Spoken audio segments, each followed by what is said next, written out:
Hello, and welcome back to another video. Today we'll be painting a Leopard Appaloosa pattern on this beautiful Velez resin. I picked him up at Briarfest last year, so I'm excited to finally give him a paint job and make him really come to life. Before I did anything though, I did repair his ear off camera. I do have another video of a different resin with that process I will link below if you also have a model with an ear deficiency.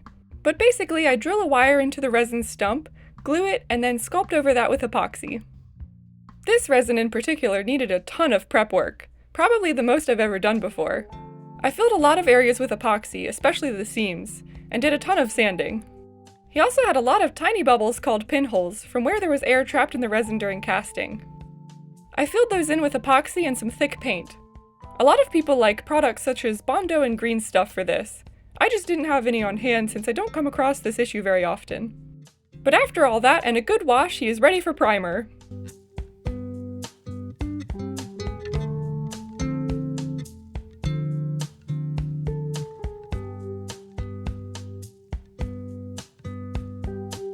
After that had dried, I did even more sanding now that more issues are visible. I do that and add more primer until I'm happy with it, and eventually it's time for the fun part, the painting. First I cover the primer with a few coats of white. I usually do this no matter what, but it's extra important this time since this coat will be predominantly white. This model is sculpted to be a Frisian, but since they are only black or occasionally chestnut, I wanted to spice it up a little and do a cross. Through a lot of digging around on Google and Pinterest, I found a really nice Frisian Appaloosa cross named Confetti's American Warrior that inspired me to go full bananas and do a leopard pattern. I speed up drying the layers with my hairdryer and do at least 3 layers for full coverage. Unlike Confetti's American Warrior, some of this bay base will be showing through under the white and leopard pattern. I start with a warm burnt orange shade.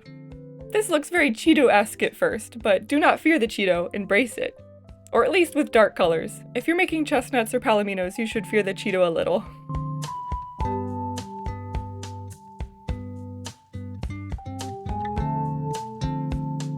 I will be hand painting white over these edges later, but I still try not to go too far past where I want the color. Mostly just because I'm lazy and don't want to have to paint more white if I can help it. I'm making sure to look at multiple reference photos to get it accurate.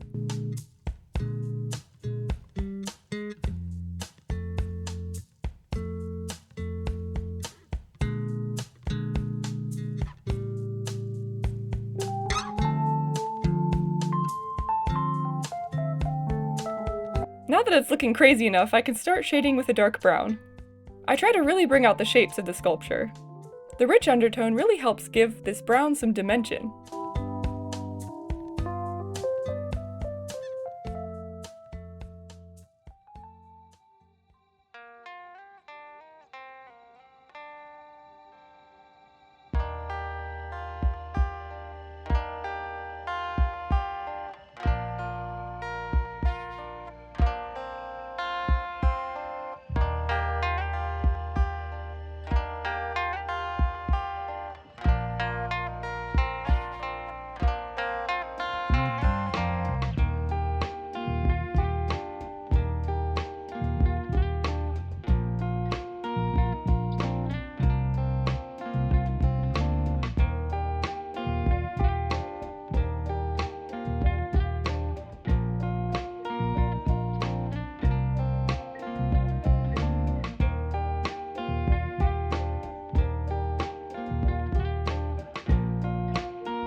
I want a spot to touch the base of the mane, so I preemptively shade the stripe.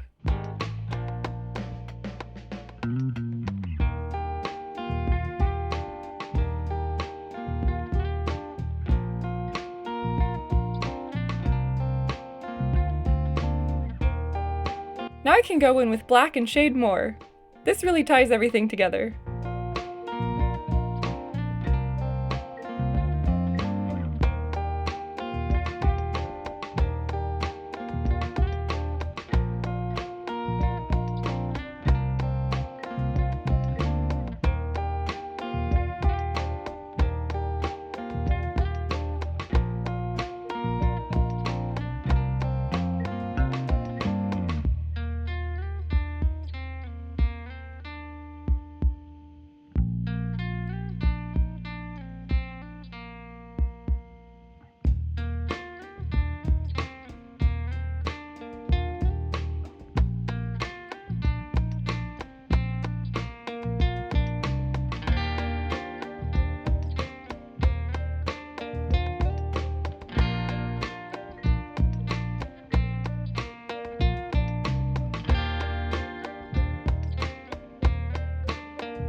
Once I let that dry for a day, I seal the paint with a matte spray so I can handle it.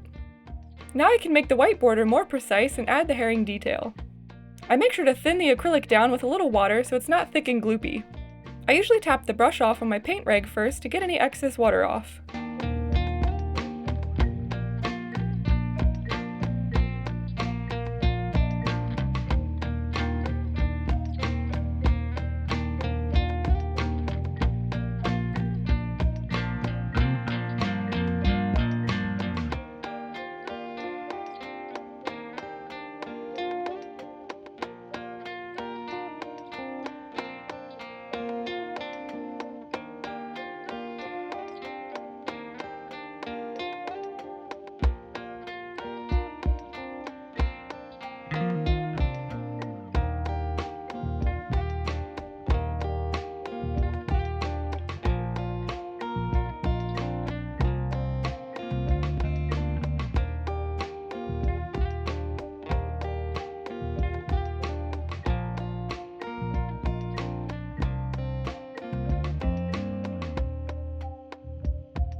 I do work in sections and take breaks since this does get pretty tedious, but once you get into a flow it's not so bad.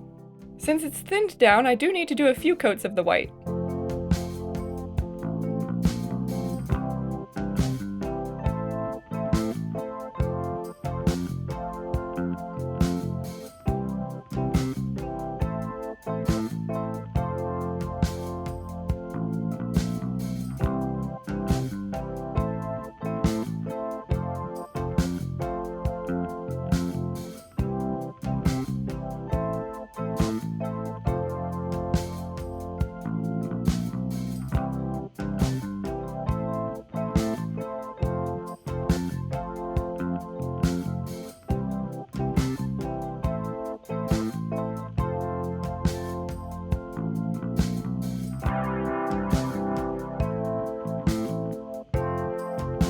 I think my favorite part of this paint job is the face. I love how the white comes up but is taken over by the large brown spots.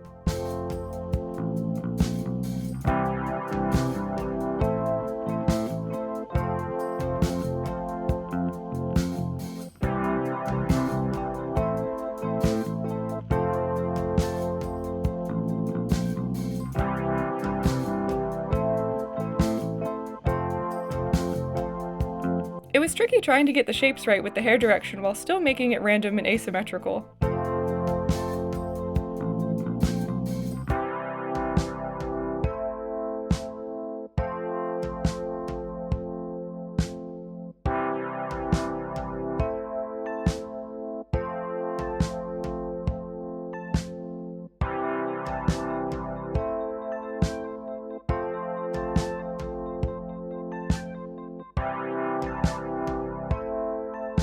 I had to stop myself from doing too much white and ruining it. I seal that with more matte spray so that I can add the dark hair with my colored pencils. I'm using a few different shades of brown to match the paint. I make sure to use a blending stump to smooth out the texture, going with the hair direction.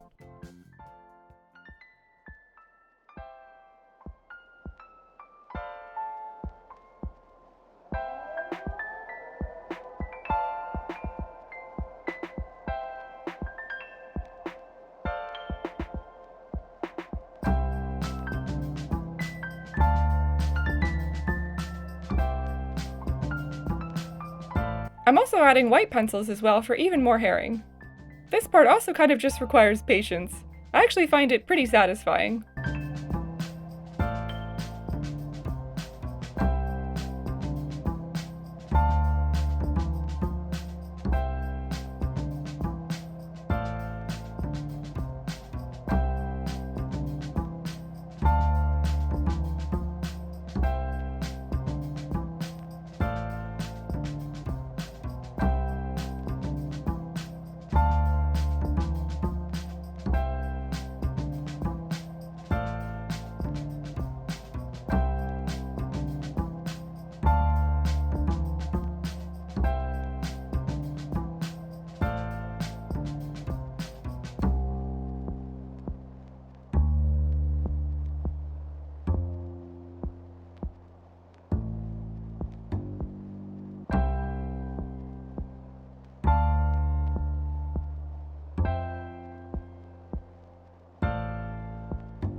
The pencil is extra important here. It really softens the edges of the white.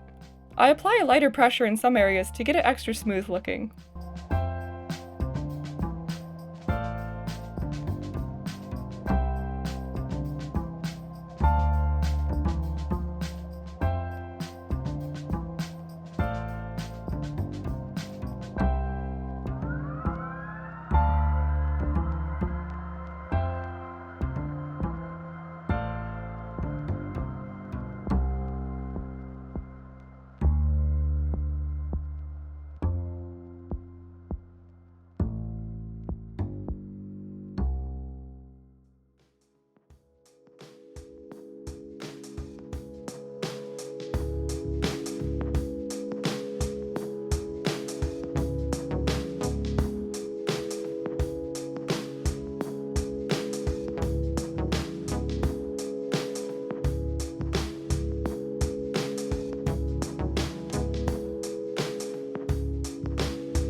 I also use the colored pencil to add hair to the tail for the transition of white to black. I make sure to follow the flow of the sculpt. I add more white to the top and fade it down, then blend it with my blending stump.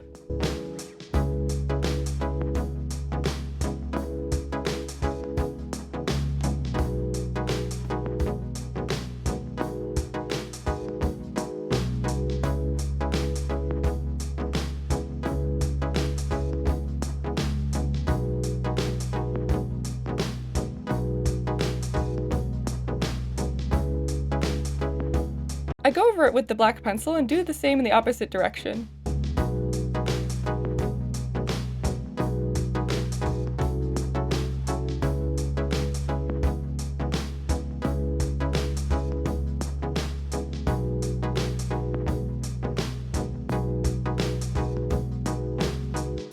Now, what's a leopard without its spots?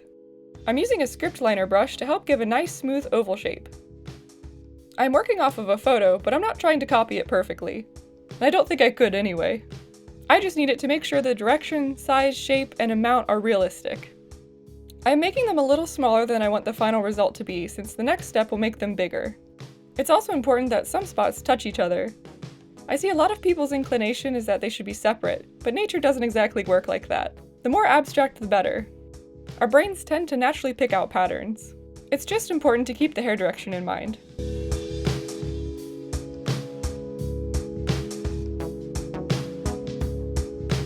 Getting the shape right does take some practice, but don't worry, with all these spots you get a lot of practice fast.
It's easy to get too thick of a brush stroke with this brush, so I did have to very lightly sand down with 600 grit in some spots to even it out and then paint over again.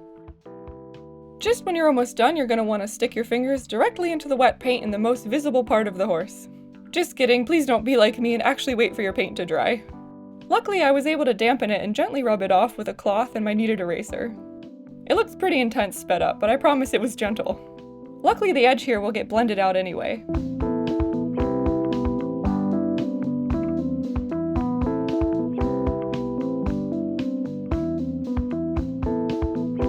Now with everything dry, I can seal with my matte spray for the next step. You can totally leave the spots like this if you want. It's definitely a look that mimics the original finished models well. But if you're going for realism, it will need to be blended. My favorite way of doing this is using a stiff eyebrow brush and blending on black pastels in the direction of the hair. I really work the powder onto the model. Any excess can be blown off with a camera lens duster. It can be a little messy, so I make sure not to move my hand to reposition my grip unless I go wash my hands off first.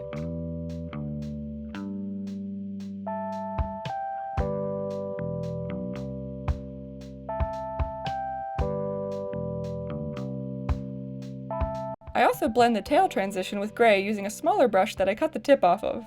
I make sure to keep in mind that the light colors like this gray here will get significantly darker when I seal them. Luckily, I don't have to worry about the black. What you see is what you get with that.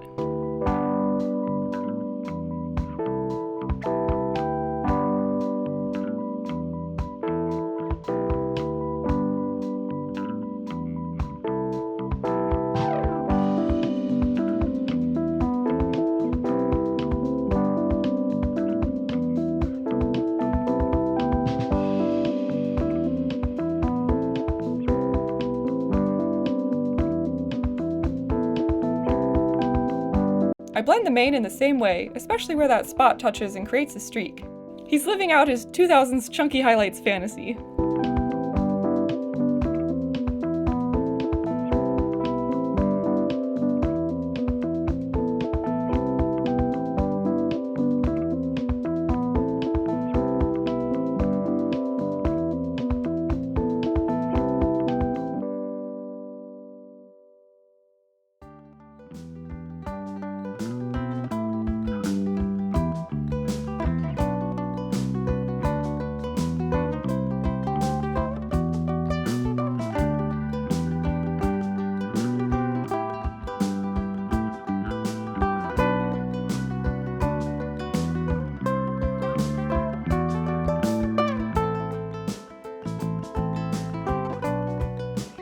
I do use the smaller brush for some spots, but I prefer the look the eyebrow brush gives. It really sells the hair direction.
Once I sealed that and flipped to the other side, it was crazy to see what a difference that alone made.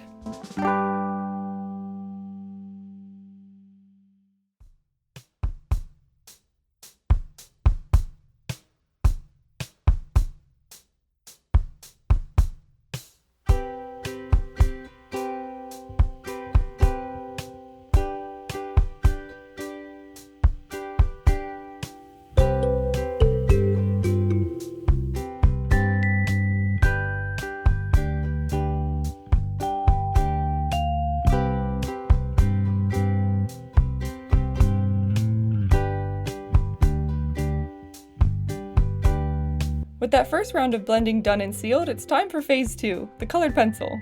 This helps the blunt edge blend even more into the soft pastel.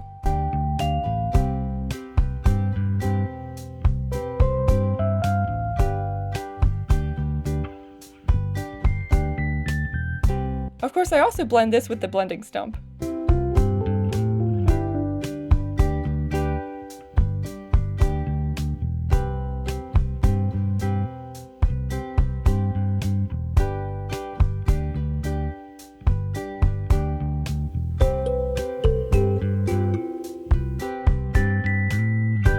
I do add a little herring in the white, but it's kind of hard to tell on camera.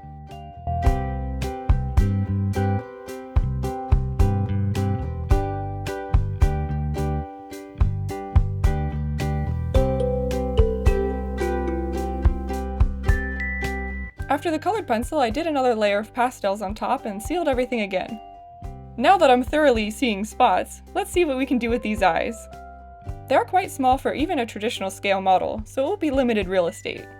I fill it in with black, leaving the tiniest amount of white visible.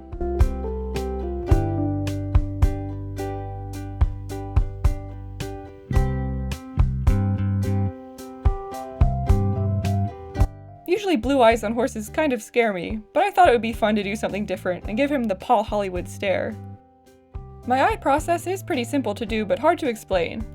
For these, I do an oval of the lighter shade, then blend in a mid-tone while that's still wet.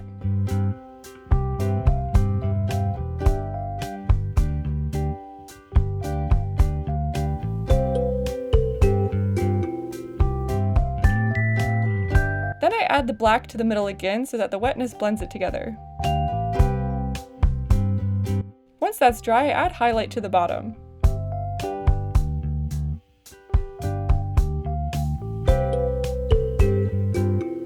Then I go back and forth with that process until it looks how I want.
With the eyes sufficiently frightening now, it's time for the hooves. I want to make them striped since most spotted horses have these really cool hooves. With a white base applied, I can add the tan layer.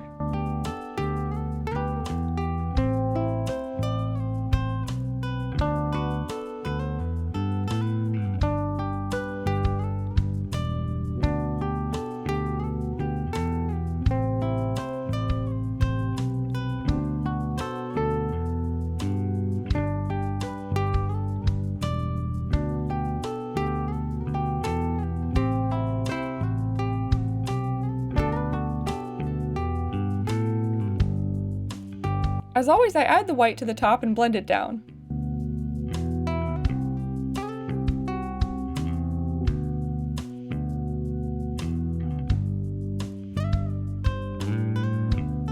With an old brush, I dry brush on some white striping.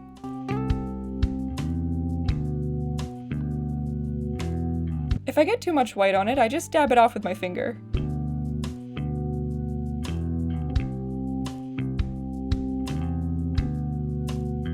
Next, I add some dark brown going in the other direction. I go really light, barely touching the hoof.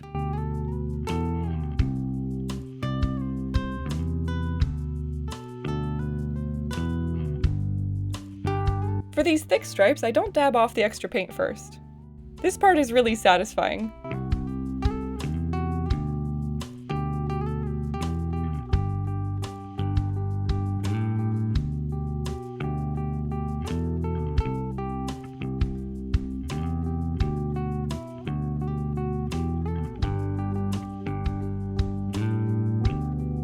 I blend them with more tan paint. I just repeat that until it's looking how I want. That seems to be a theme with my process.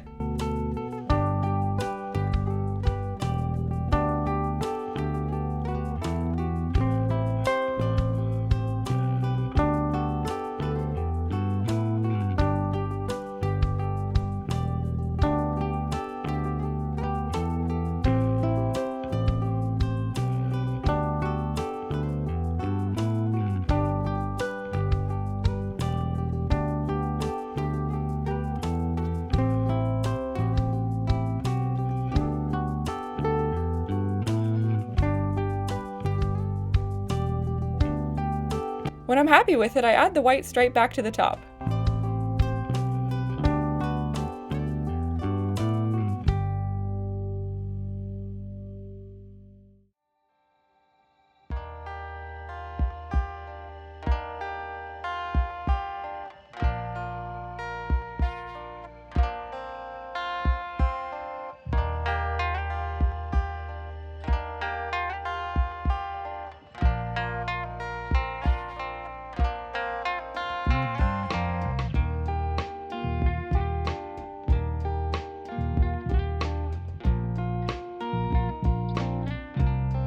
I can't say these are the best inner hooves I've ever done, but I will show you the general idea.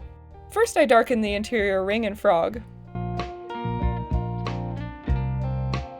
Then I lighten the middle of that and blend.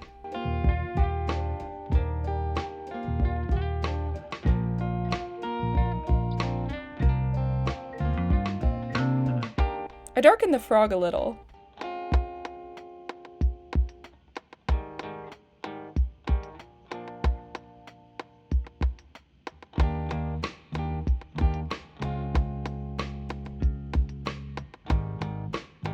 I use the dry brush to carry the texture over from the sides. Then I draw on the tiny cracks.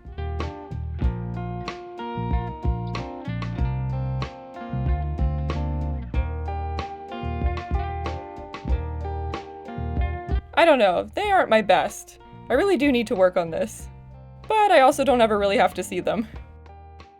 Since he has feathers, I draw the little hairs back over the hoof.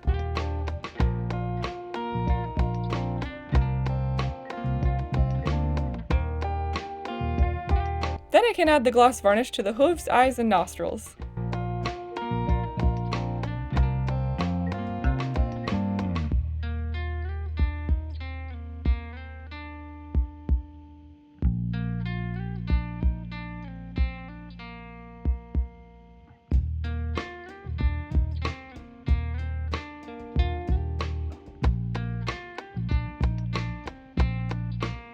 Lastly, can't forget the little chestnuts and to sign him.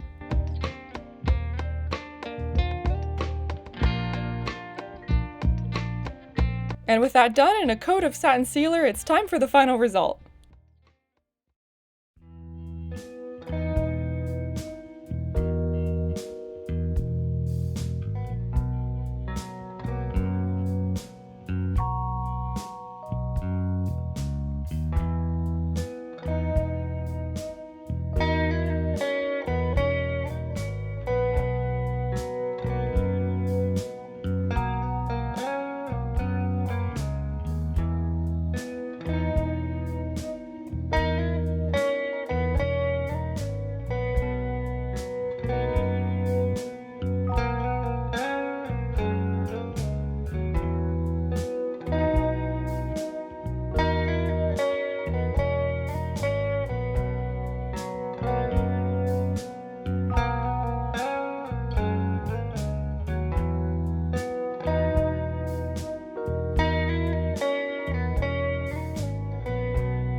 I'm so happy I got to paint this beautiful resin.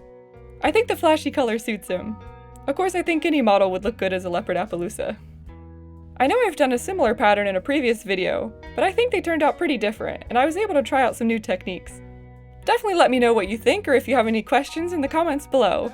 I've been working on something big for my next 2 videos that you're definitely going to want to see, so make sure to subscribe so you don't miss out on those. And as always, thank you for watching, and I'll see you then!